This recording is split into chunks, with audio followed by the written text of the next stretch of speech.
तो जैसा कि बच्चों अभी तक आप लोगों ने देखा था कि इस प्रथमा बैंक जो कि मुरादाबाद में इसको किया गया था, और एक सेकंड,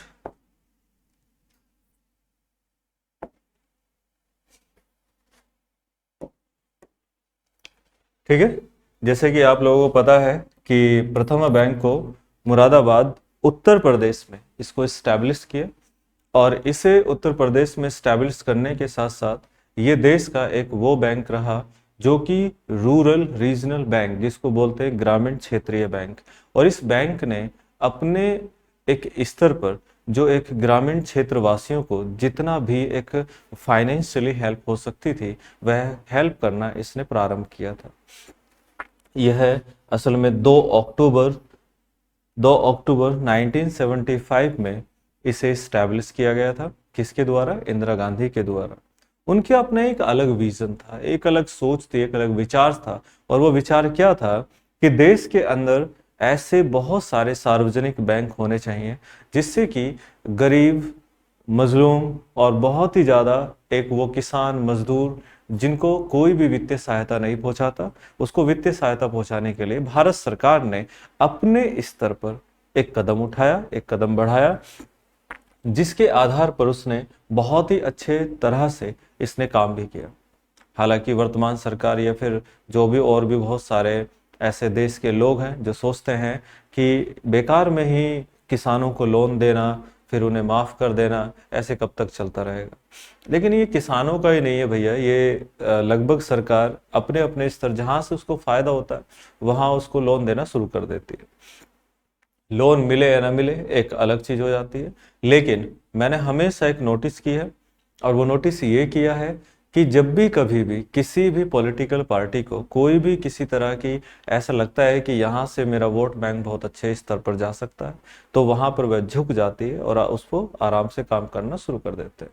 एक अपनी चेयर को बचाने के लिए मैं देखता हूं कि इंडिया में सबसे ज्यादा काम होता है ना कि देश पर पूरी तरह से काम करना कि देश को किस तरह से आगे बढ़ाया जा सकता है। नहीं, मेरी पार्टी किस तरह से सत्ता में बनी रहनी चाहिए उसके आधार पर ही हमेशा काम होता है।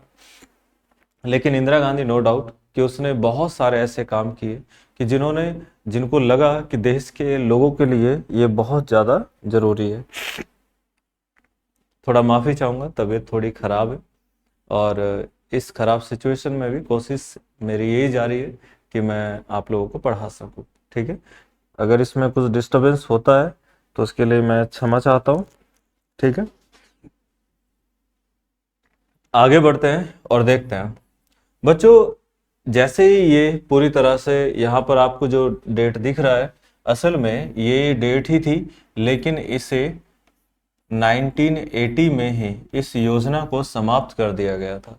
और योजना को समाप्त करने के साथ साथ फिर यहाँ पर इंदिरा गांधी की जो सरकार थी वह गिर गई थी और जनता पार्टी सत्ता में आ गई थी।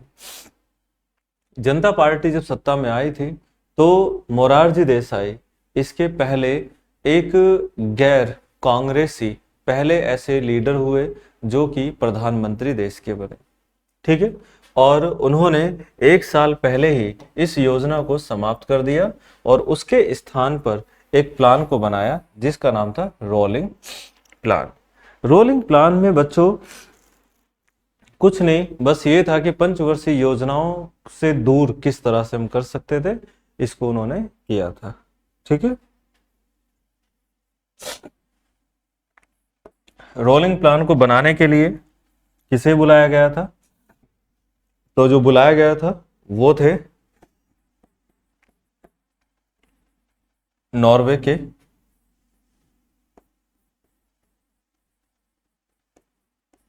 इकोनॉमिस्ट, जिन्होंने माइक्रो इकोनॉमिक्स और मैक्रो इकोनॉमिक्स वर्ड दिया था। ठीक है, जिसका नाम था रैगनर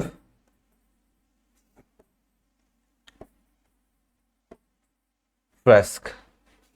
ठीक है, रैगनर फ्रिस्क भी इसको बोला जाता है। तो ये वो व्यक्ति थे जिन्होंने इस योजना को बनाया और बहुत ही अच्छे स्तर पर इसे एक लेकर भी गए। हालांकि यहीं पर ये चीजें नहीं रुकी, इससे आगे भी बहुत सारी चीजों पर प्रकाश डालेंगे कि वो क्या क्या चीजें थी। बच्चों, जैसे कि आप जानते हैं कि 5th 5 ईयर प्लान एक ऐसा 5 ईयर प्लान जिसमें बहुत ही बड़े स्तर पर देश के अंदर बदलाव देखे गए और बहुत ही बड़े स्तर पर देश के अंदर बदलाव भी हुए। ठीक है, अब वो बदलाव क्या थे या किस रूप में थे इसको देख लेते हैं। जैसे कि आप जानते हैं कि ये जो योजना थी पूरी मॉडर्नाइजेशन थी, लेकिन मॉडर्नाइजेशन से पहले हम यहाँ ये देख लेते हैं कि ये योजना पूरी तरह से आधारित थी किस पर? गरीबी उन्मूलन पर। गरीबी उन्मूलन पर। बच्चों, ये वही योजना है जब 2014 में नरेंद्र मोदी जी के चुनाव के अंदर या चुनाव के दौरान ये एक बहुत ही ज्यादा एक चर्चा पे प्रचलित था। मतलब बहुत ही ज्यादा जहां भी कोई भी चर्चा होती थी तो उसमें यही कहा जाता था कि कांग्रेस ने गरीबों को हटाओ योजना चलाई थी। ठीक है, और गरीबी हटाओ यहीं पर ही योजना चलाई गई थी। और गरीबी हटाओ एक ऐसी योजना थी जो कि बहुत बड़े स्तर पर इस पर काम किया गया था। ऐसी कौन कौन सी इसके अंदर योजना थी, ये भी हम इस पर बात करेंगे, इस पर चर्चा करेंगे और यहीं पर आपको देखेंगे कि ये चीज क्या हुआ था। तो देखते हैं बच्चों, 15 अप्रैल 1980 से 1980 में नेशनलाइज्ड बैंक किए गए, जो कि 6 बैंक हुए थे। उनमें से नेशनलाइज्ड करने के बाद ये भी हम कह सकते हैं कि ये सेकंड फेज था। अब सेकंड फेज केवल नॉर्मल सार्वजनिक बैंकों को कहा जाता है, लेकिन इससे पहले भी देश के अंदर सार्वजनिक बैंकों को और भी मतलब बैंक थे जिसको जिसको क्या किया गया था? नेशनलाइज किया गया था। अब वो कौन कौन से बैंक थे यहाँ पर देख लेते हैं। एक तो था आरबीआई, जिसको नेशनलाइज्ड किया गया था 1949, और दूसरा बैंक था एसबीआई, जिसको नेशनलाइज्ड किया गया था 1955। और उसके बाद 14th बैंक थे, 14 बैंक थे जिनको नेशनलाइज्ड किया गया 1969। और उसके बाद ये 6 बैंक हुए हैं जिनको नेशनलाइज्ड किया गया 1980। तो ये बच्चों वो बैंक रहे हैं जहां पर सबसे अच्छे बड़े पैमाने पर काम किया गया था। ठीक है, ये सब जो जितने भी किए हैं ये समझ लीजिए कि नेहरू और इंदिरा गांधी ने इनको मिलकर किया। मिलकर मतलब अपने अपने कार्यकाल में किया। उसके बाद देखते हैं कि जनवरी 1982 में एक्सिम बैंक को किया गया था, जिसका काम केवल एक्सपोर्ट और इंपोर्ट के क्षेत्र में सबसे ज्यादा वित्तीय सहायता यानी कि फाइनेंशियली हेल्प पहुंचाने का कार्य आज भी करती है और पहले से करती हुई आ भी रही है।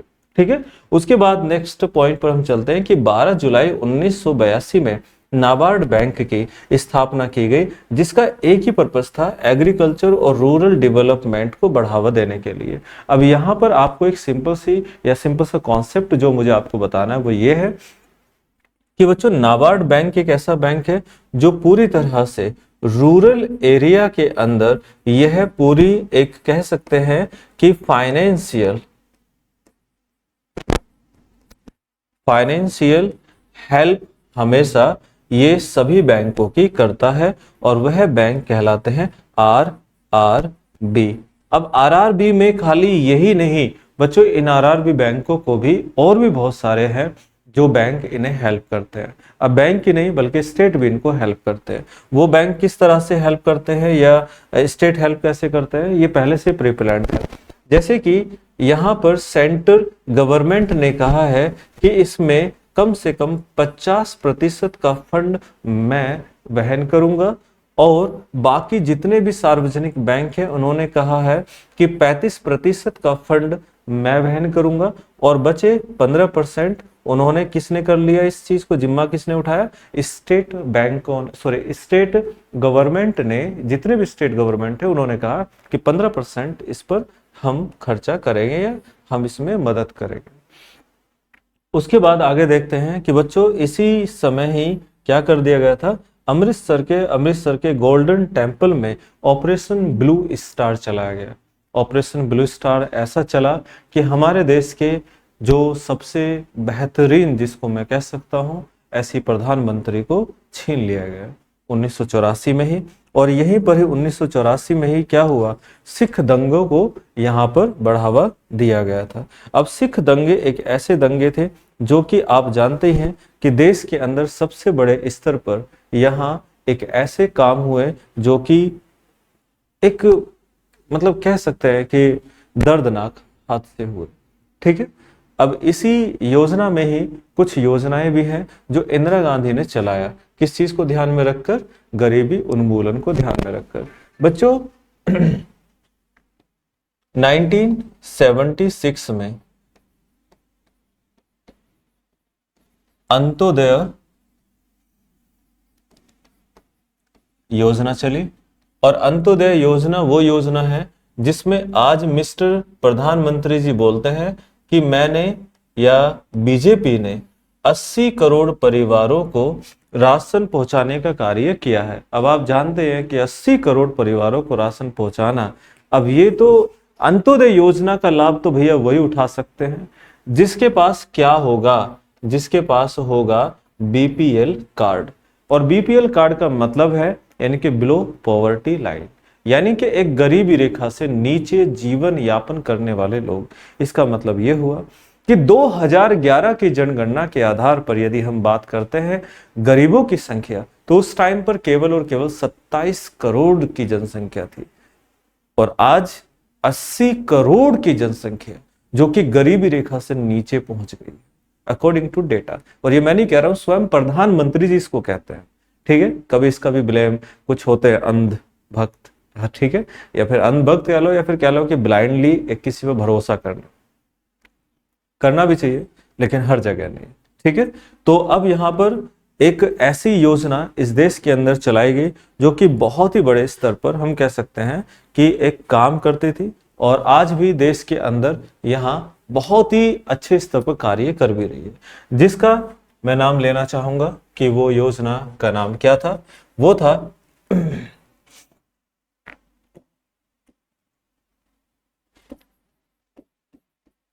रूरल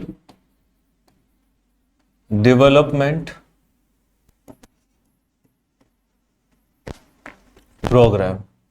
रूरल डेवलपमेंट प्रोग्राम को इंडिया के अंदर चलाया गया, और इंडिया के अंदर इस कदर चलाया गया कि इसकी शुरुआत इंदिरा गांधी जी ने जो की थी वो 1980 में कर दी गई थी। ठीक है, 1980 में की गई थी। अब ये देश के अंदर एक ऐसा प्लान चला, एक ऐसा बदलाव हुआ जो कि सबसे बेहतर तरीके से इस पर चीजों को देखा गया। लेकिन यहीं से ही नहीं, बल्कि इंदिरा गांधी ने अपने चलते चलते, अपने रहते हुए एक काम भी किया। वो काम क्या था जिसे आप जानते होंगे, पॉपुलेशन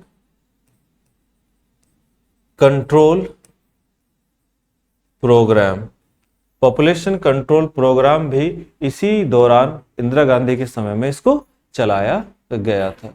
ठीक है, अब भारत के अंदर पॉपुलेशन कंट्रोल बिल को चलाना ये अपने आप में एक बहुत ही ज्यादा एक कह सकते हैं सराहनीय काम था, और आज भी इसको चला देना चाहिए। जैसे कि हम लोग जानते हैं कि देश के अंदर लगातार और निरंतर जनसंख्या का स्तर इतनी तेजी से बढ़ रहा है कि देश के अंदर बेरोजगारी और भूखमरी सबसे तेजी और चरम सीमा पर पहुंच रही है। इसका सबसे बड़ा कारण केवल और केवल जनसंख्या का वृद्धि होना है।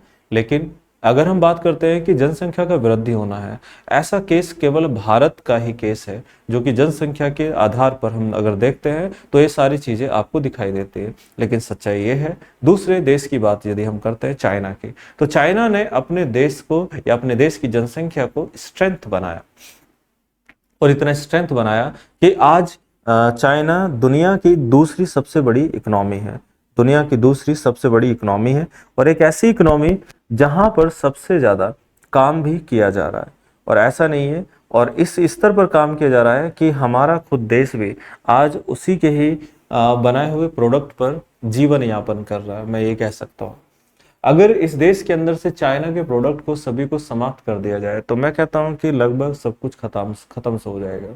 ऐसा मैं क्यों बोल रहा हूँ? ऐसा इसलिए बोल रहा हूँ कि आप खुद भी अपने आसपास में देख सकते हैं, खुद भी अपनी चीजों पर देख सकते हैं। आपकी टेक्नोलॉजी पूरी तरह से समाप्त हो जाएगी यदि आपके पास चाइना की टेक्नोलॉजी को बाहर कर दिया जाए। जो भी आप फोन इस्तेमाल कर रहे हैं चाइना का, टीवी वगैरह जो भी कुछ देख रहे हैं सब चाइना का है, ठीक है। जो भी आप पेन है, कॉपी है, सब चीजें चाइना का आ रहा है, ठीक है। यहाँ तक कि शूज भी आजकल जो बन रहे हैं वो भी चाइना के हैं, जो आप रबड़ वाली पहन रहे हैं सारी चीजें चाइना की है, ठीक है। हर चीज चाइना की है, उसके बावजूद भी हम चाइना को गाली देते हैं। उससे सीखने के बजाय हम हमेशा ये काम करते रहते हैं। एक छोटी सी और बात मैं यहाँ समझाना चाहूंगा कि हमारे देश के अंदर, मैंने पहले ही बोला था, मैं दोबारा बोल रहा हूँ कि हम लोग अपने देश के अंदर एक इतने स्तर पर हम पाकिस्तान को ना इतना बढ़ावा देते हैं बहुत ही ज्यादा, जबकि सच्चाई ये है कि पाकिस्तान हम लोगों से क्या ज्यादा बेहतर है। ऐसा मैं क्यों कह रहा हूँ? ऐसा इसलिए कह रहा हूँ, जैसे कि मैंने पहले बोला भी था, कि वो चाइना कम से कम भारत के साथ तो कंपेयर कर रहा है, लेकिन हमारे देश के खुद लोग और खुद देश कंपेयर करता है पाकिस्तान से, जबकि वो हमारे किसी भी एक स्टेट के बराबर नहीं है। उसके बावजूद भी हम कंपेयर करते हैं पाकिस्तान से। हम कंपेयर नहीं कर रहे हैं चाइना से, हम कंपेयर नहीं कर रहे हैं अमेरिका से, हम कंपेयर नहीं कर रहे हैं इटली से, जापान से, जर्मनी से, रूस से। बहुत सारे देश है जो कि एक अच्छे डेवलप कंट्री हैं और वेल डेवलप कंट्री है, उनसे हम लोग कंपेयर नहीं कर रहे हैं। क्योंकि आज भी हमारे देश के अंदर जनसंख्या जो कि 80 करोड़ केवल गरीबी के स्तर पर पहुंच चुकी है। इसका रीजन शायद हमारे देश की पॉलिसियों में कहीं ना कहीं कमियां हैं, या फिर जो इकोनॉमिकल बैकग्राउंड है हमारे देश के मंत्रियों का वो बहुत ज्यादा वीक है। अच्छा, वीक भी है तो वो समझ में आना चाहिए, तो वो स्ट्रांग भी हो जाता है। लेकिन शायद अभी तक मिस्टर नरेंद्र मोदी को या फिर दूसरे लोगों को अभी तक समझ में नहीं आया। हालांकि आई डोंट नो कि ऐसा क्यों चीजें हो रही है, लेकिन ऐसा कर देना चाहिए, ठीक है। आगे बढ़ते हैं और दूसरे पंचवर्षीय योजनाओं पर हम काम करते हैं, ठीक है। तो नेक्स्ट क्लास में हम आपसे मिलेंगे कौन सी? छठी पंचवर्षीय योजना के साथ। तो फिर मिलेंगे नेक्स्ट।